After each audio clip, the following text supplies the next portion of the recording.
বাংলাদেশের হিন্দু সম্প্রদায়কে নিয়ে তারা তখনই তথ্য তুলে ধরবে যখন সেটি একটি সাধারণ হিন্দু হবে। সেই হিন্দু যদি শেখ হাসিনার বিরুদ্ধে কথা বলে তাহলে তারা ওই বিষয়টা নিয়ে কোনো আলোচনা করবে না। এখান থেকে বিষয়টা স্পষ্ট, এটি একটি উদ্দেশ্য। আর ভারতের যে মুসলিমদের নিয়ে আজকে কথাবার্তা বলা হচ্ছে, এটা কিন্তু কোনো সাম্প্রতিক ঘটনা নয়, এটা কোনো নতুন সৃষ্ট ঘটনা নয়।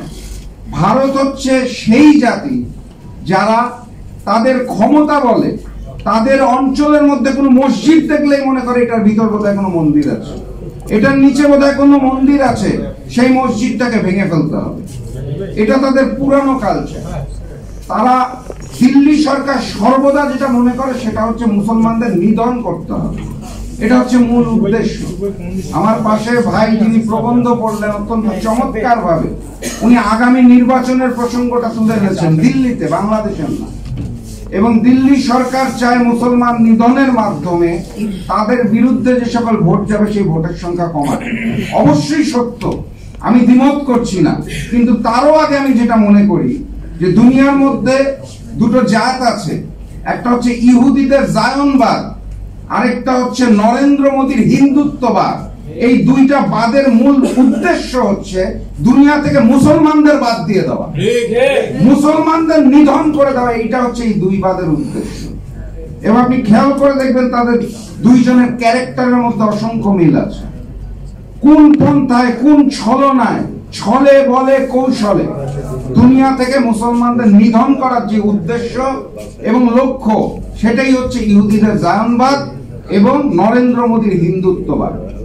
নরেন্দ্র মোদী মূলত এই আমাদের সকল অঞ্চলগুলোকে নিয়ে যে অখণ্ড ভারত বানাতে চেয়েছিলেন, সেই অখণ্ড ভারতের পরিকল্পনা ভেঙে গেছে গত বছর অগাস্ট মাসে, যখন বাংলাদেশে গণঅভ্যুত্থানের মাধ্যমে, বিপ্লবের মাধ্যমে ওই ভারতের তিলকওয়ালী মুখ্যমন্ত্রী শেখ হাসিনা ক্ষমতাচ্যুত হয়েছে। তারপর থেকেই খেয়াল করে দেখবেন নরেন্দ্র মোদীর মাথাটা আগের মতো সুস্থ স্বাভাবিক নাই, অনেকখানি বিকৃত হয়ে গেছে। এবং যখনই বাংলাদেশ থেকে তার কন্ট্রোলটা চলে গেল, আপনারা খেয়াল করে দেখবেন গত পরশুদিন ভারত সরকার সিদ্ধান্ত নিয়েছে বাংলাদেশের মাঝখান দিয়ে যে রেলপথ তারা নিতে চেয়েছিল সেভেন সিস্টারে, সেই প্রকল্প বাতিল হয়ে গেল। কেন বাতিল হলো? কারণ হচ্ছে তারা ভরসা পাচ্ছে না, তাদের মন্ত্রী শেখ হাসিনা তো এখন বাংলাদেশে নাই। এবং তারা খুব ভালো মতো জানে যে বাংলাদেশ ভারতের ওই আধিপত্যবাদ এবং আগ্রাসনবাদকে আর মেনে নেওয়ার জন্য প্রস্তুত না, আমরা আর মেনে নিতে রাজি নই।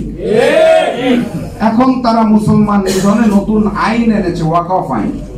এটা নিয়ে আমার পূর্ববর্তী বক্তারা বিস্তারিত বলে গেছেন, আমি সেটার পুনরাবৃত্তি করতে চাই না।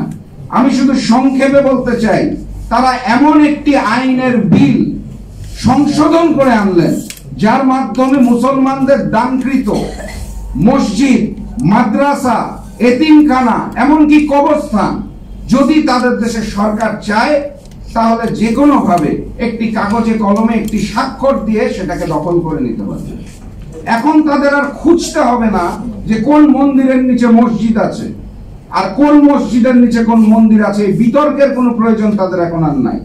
এখন তারা আইন করে মুসলমানদের সম্পত্তি দানকৃত দখল করতে পারে।